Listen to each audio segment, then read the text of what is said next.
उदास होत जाऊ नका. राजकीय क्षेत्रातल्या मंडळीला सांगतोय मी,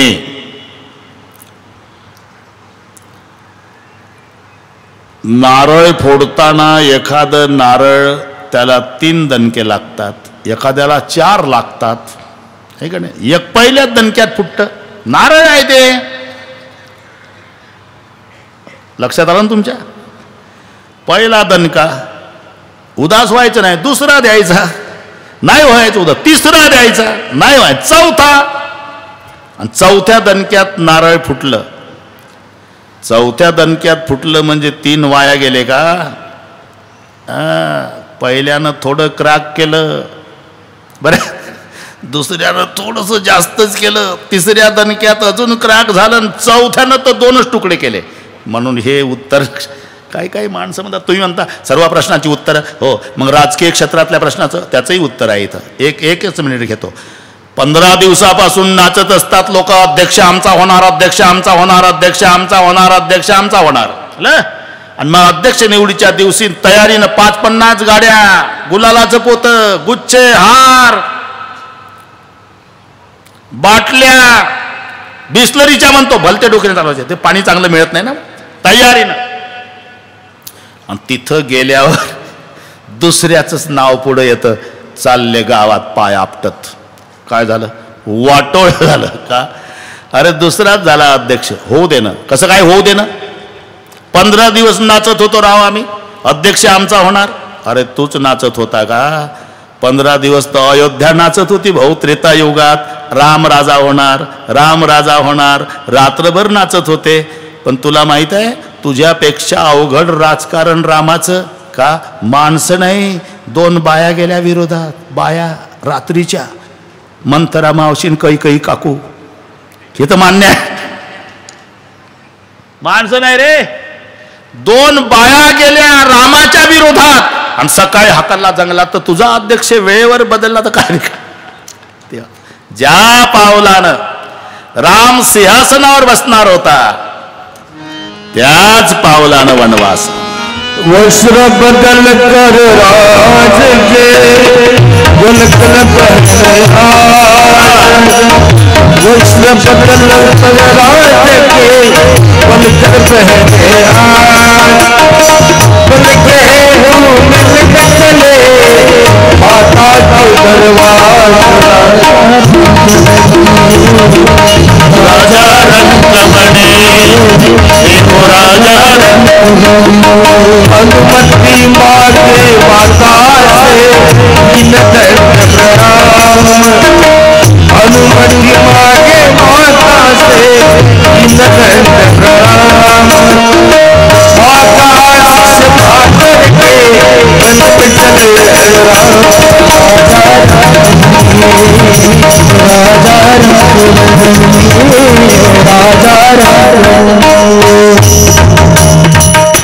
बिकल लोकसभा लागे साता. मूर्छा समरी दशरथजीने सांगितलं, रथ सज्ज करा. रथामध्ये राम लक्ष्मण सीता बसले. सगळ्या समाज मागे निघाला. तमसा नदीच्या कोरड्या पात्रात रात्रीचा मुक्काम आहे. मध्यरात्री लक्ष्मणाचं रडणं सुरू झालं. सीता आणि राम रेतीमध्ये उशाखाली दगड घेऊन झोपले. रडतायत लक्ष्मणजी. सीतामाईला जाग आली. करुणानिधान अपना लखन रो रहा. प्रभू उठले. लखन रोना नाही. सुमंत बाबा, तुम्ही अयोध्येकडे गेल्यासारखा दाखवा रथ वापस जंगलात. आम्ही तिघं चालत येतो.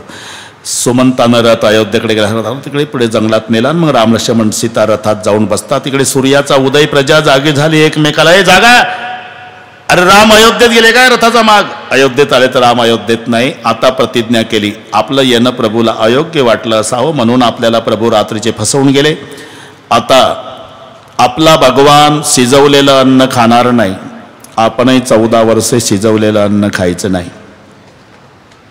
दुसरी प्रतिज्ञा, आपला भगवान वियोगी जीवन जगणार आहे. आपणही वियोगी जीवन जगायचं. म्हणून 14 वर्षाच्या वनवासाच्या काळात अयोध्येत एकाही लहान बाळाचा जन्म झाला नाही असे व्रतस्थ जगले प्रजाजन. 14 वर्षे शिजवलेलं अन्न खाल्लं नाही. 14 वर्षे पती पत्नीत संबंध नाही. म्हणून सूत्र आहे, यथा राजा प्रजा हे शब्द तिथून जन्माला आले. जसा राजा वागला तशी प्रजा वागली. राम 14 वर्ष शिजवलेलं खाणार नाही, आपणही 14 वर्ष शिजवलेलं खायचं नाही. एक तो वियोगी जीवन जगणार, आपणही वियोगी जीवन. यथा राजा रामचंद्र वनवासात गेले ना,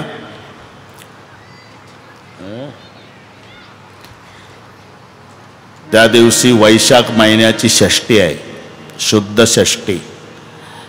जाऊ द्या, एक दशरथ होता आणि त्याला 4 पोरं, हे पाठ आहे. एक नवीन मुद्दा सांगतो.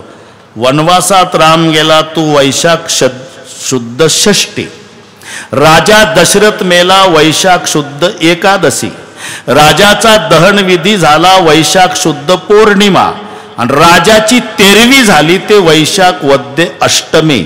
हिशोब करीत राहा तुम्ही.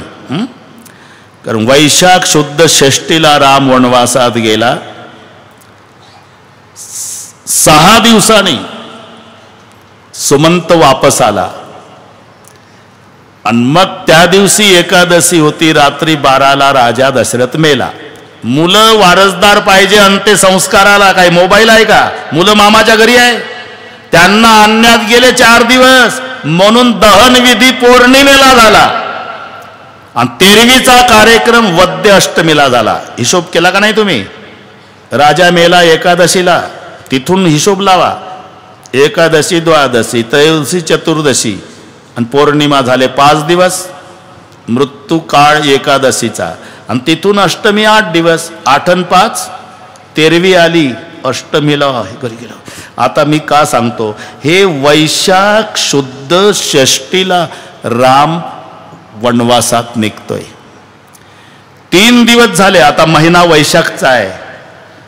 ऊन तापलेलं असते तरी आपल्या रामानं 3 दिवस पाणी घेतलं नाही. 3 दिन बिते बिनु जलपाना.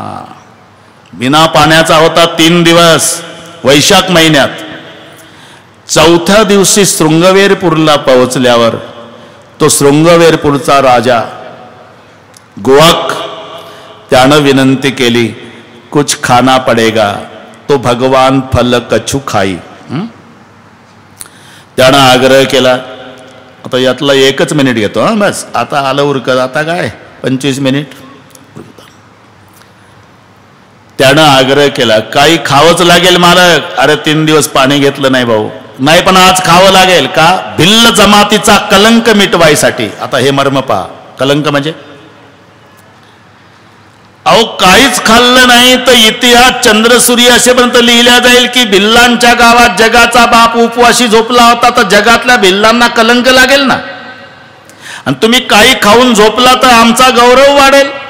इतिहासकार लिहितील 3 दिवस भगवान उपवासी होता पण भिल्ल जमातीने फळं खाऊ घालून झोपवला होता, तर जगातल्या भिल्लांचा गौरव वाढेल. असं आहे का? मग श्री भगवान फल कछु खाई. म्हणून इथून सुरुवात आहे. 3 दिवस पाणी घेतलं नाही आणि मग 4थ्या दिवशी फळं खाल्ली. पुढे बोरं खाल्ली, कंदमुळे खाल्ली. लक्ष्मण कंदमुळे आणत होता. एकही दिवस ससानं हरिण आणलं नाही तरी काही बैमान म्हणतात शाकाहारी नव्हता. का 14 वर्षे रामचंद्र. एक तरी प्रमाण दाखव कुठे लक्ष्मणानं हरिण मारलं, लक्ष्मणानं ससा मारला आणि प्रभूसाठी आणलंय. लक्षात घ्या. उलट भरतजी जेव्हा गेले ना चित्रकूटावर आणि भावाच्या आश्रमात बसले, बरं का, हे 1च मिनिट घेतो. भावाच्या आश्रमात बसले, भोवताल पाहिलं ते वैभव. काय? एका कोपऱ्यात दर्भाचं आसन, एका कोपऱ्यात मातीचा माठ पाण्यानं भरलेला केळीचं पान झाकलेलं, एका कोपऱ्यात पाहिलं तर केळीचं पान त्याच्यावर बोरं खाल्लेल्या बिया पडलेल्या. मग भरताचं रडणं सुरू झालं. क्यों रो रहे भरत? मेरी माँ ने आपको बेर की गुठलियां चबाने को लगा दिया. भगवान ये मेरे पाप का फल भोग रहे. ही प्रमाण शोधा. बेर की गुठलियां, श्री भगवान फल कछु खाई, बोरं खाय बिल्लनीची. आणि हे म्हणतो शाकाहारी नव्हता. अरे एक तरी प्रमाण दाखव. 14 वर्षात काय खाल्लं आमच्या रामानं? ठीक आहे, कुत्रे भुंकलेच पाहिजे भाऊ, नाही तर त्याला कुत्र कोण म्हणलं रे? त्यांचा स्वभाव आहे ना. आम्ही कुत्रे आहो. कशावरून? विनाकारण भुंकतो यावरून. ठीक आहे, भुंका. पण हत्तीनं आपल्याच गतीनं चाललं पाहिजे. हाती चलत आहे आपणे गतमो, कुत्ता भुकत वाको भुकवा दे. हत्तीनं आणि कुत्रे भुंकतात कुठून? 25 फुटाहून. हे लक्षात ठेवा. जवळ येत नाही हत्तीच्या. कुत्र्यांना माहिती आहे त्यानं सोंड फिरवली तरी 25 कुत्र्याला समाधी म्हणून हो हो हो हो पार ला. पण कुत्र्यानं दुर्लक्षच केलं पाहिजे. हत्तीचा हत्तीपणा कुत्र्याच्या भुंकण्याकडे दुर्लक्ष करण्यामध्ये आहे आणि कुत्र्याचा कुत्रेपणा विनाकारण भुंकण्यात आहे. हत्ती जर कुत्र्याकडे फिरला तर हत्तीचा दर्जा कुत्र्या एवढा खाली आला. म्हणून 550 वर्षे राहुटीत होता राम. त्रेतायुग गेलं, द्वापार कलियुग, तरी अजूनही सकाळी उठल्यापासून झोपी जाईपर्यंत रामाचं भजन. बस इथून चाललं आपलं. यथा राजा तथा प्रजा. पुढे रात्रभर सकाळी ते वडाचं दूध जटेमध्ये. राम सीता लक्ष्मण.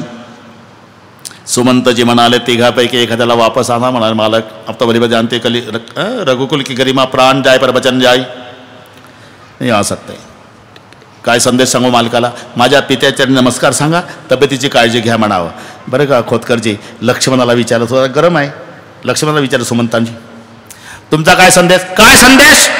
म्हातारपणात पत्नीच्या नादी लागून आपल्या प्राणप्रिय पुत्राला वनवासात हाकलतो त्या बापाला काय संदेश? रामचंद्र पुढे आले. हा माझा भाऊ रागीट आहे, शेषाचा अवतार आहे, गरम आहे. काय बोलला असेल तरी माझी विनंती आहे, म्हातारपणात माझ्या वडिलाला याचं बोलणं सांगू नका. आता शेवटी सीतामाईला विचारलं तुमचा काय संदेश?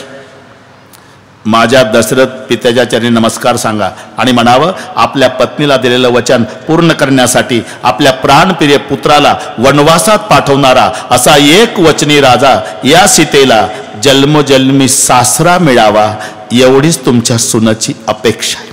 आत्ता सुमंत ढसढसा रडला. तिथून पुढे राम लक्ष्मण सीता आणि गोहकजी पुढे एक नावाडी नावेचा दोर झाडाला बांधलेला आहे. बसलेला नावेत आणि प्रभू त्याला नाव मागतात. मागे नाव न केवटू आना कहे तुम्हार मर्ममय जाना. बसल्या बसल्या बाता मारतोय प्रभू. तुमच्या पायाच्या स्पर्शानं एका दगडाची बाई झाली आणि तुमचे पाय जर लाकडाच्या नावेला लागले तर या लाकडाची बाई होईल. घरची एक बाई, हे एक बाई, 2 झाल्या बाया. धंदा डुबला, कुक्कुट पालन, जर्सी गाई, तसलं काही नाही. यही प्रतिपालऊ. बसल्या बसल्या अगर जाना है तो मोही पद पद्म पकारण कहू. मला पाय धुण्याचा आग्रह कराल तर. आणि पलीकडे गेल्यावर 1 रुपया नाही घेणार. बसल्या बसल्या चाललंय अजून. आमचा नियम आहे उदासीन वेशातल्या माणसाकडून आम्ही पैसे घेत नाही. आणि पहिल्या भेटीत जर विश्वास बसत नसेल तर तुमच्या बापाची दशरथ राजाची शपथ. दशरथाची शपथ घातल्यावर बिघडला लक्ष्मणराव. ए लंगोटीवाला मेरे पिता की कसम तक कहूंगा मार डालूंगा. हम तो हंसू लागला. बोले भगवान मंगने की तरीका है क्या जी? बड़ा भैया नैया मांगता, छोटा रिवाल्वर दिखा रहा, इनको क्या लगता मैं डर जाऊं? डरने वाला नहीं, मारने दो. बहुत बड़ा फायदा. क्या फायदा? पहला फायदा गंगा के तट पर मरण, दूसरा फायदा भगवान के लखन के हाथों मरण, तीसरा फायदा भगवान के सामने मरण, चौथा फायदा मरने के बाद पत्नी बच्चे रोएंगे तो भगवान आंसू पोंछेगा, पांचवा फायदा भगवान को मेरी प्रेत यात्रा में हाजिर रहना पड़ेगा, और छठवां फायदा जो प्रेत यात्रा में हाजिर रहता उसको 10वें के दिन भी रुकना पड़ता. लखन ने हिसाब लगाया है, लंगोटी वाला लंबा हिसाब लगा रहा है. 10 दिन रुकने की बात मानने लायक नहीं. हाँ तो अगर जाना है तो मोही पद पद्म पखारण कहू, मला पाय धुण्याचा आग्रह कराल तर. आता 1-2-3 मिनिट त्रास देतो बस. आता काय 29 मिनिट आहे. मी शुद्धीवर आहे, वेळेच्या बाबतीत टेन्शन घ्यायचं नाही. सर्वांनी हात वर करा. सांगतो बरोबर. आता आपण गंगेच्या काठावर जायचं आहे. जास्तीत जास्त 4 मिनिटा करता. आता कल्याणीचा काठ आहे ना गंगाच.